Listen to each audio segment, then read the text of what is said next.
Na tayo sa MRT3 sa Ayala, Makati. One Ayala guys. So papasok tayo guys. Yung interest guys, kung wala kayong ticket dyan, pwede kayong bumili dyan. Tsaka doon, pwede kayo doon, no? Yung station na yun guys. So ngayon, bubunot muna tayo ng ticket guys. Kasi para makapasok tayo.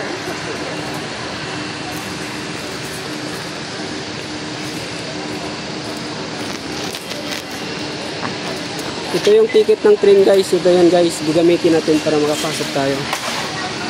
So dito tayo guys. I-scan muna natin yung bag natin guys. Pasok na guys.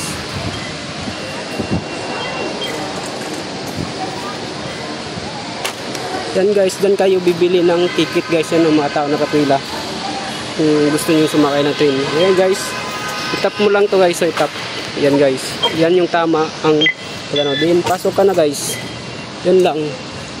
Then pupunta tayo sa Quezon Avenue. Dito tayo dadaan guys. Basahin nyo lang naman yung nakasulat guys. Tulad niyan guys, oh. Ito guys. Basahin nyo lang para di kayo maligaw. Pag nandyan yung mga pangalan na yan guys, ibig sabihin dito ka dadaan. Kasi dito yan papunta guys. Kung saan ka pupunta, dun yung puntahan mo. Kasi pupunta tayo sa North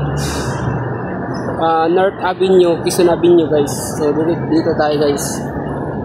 May nakasulat naman yan guys, hindi naman kayo mawawala. So dito naman tayo sa isa. Itong North. Ito guys, so nakita nyo yung araw yan guys, North Avenue. Yan guys. Yun yung makikita natin guys, i-zoom. Yan guys, so yan North Avenue, yan North Avenue. Kasi punta sa Quezon Avenue, dyan tayo dadaan. Sundin nyo lang yung araw baga.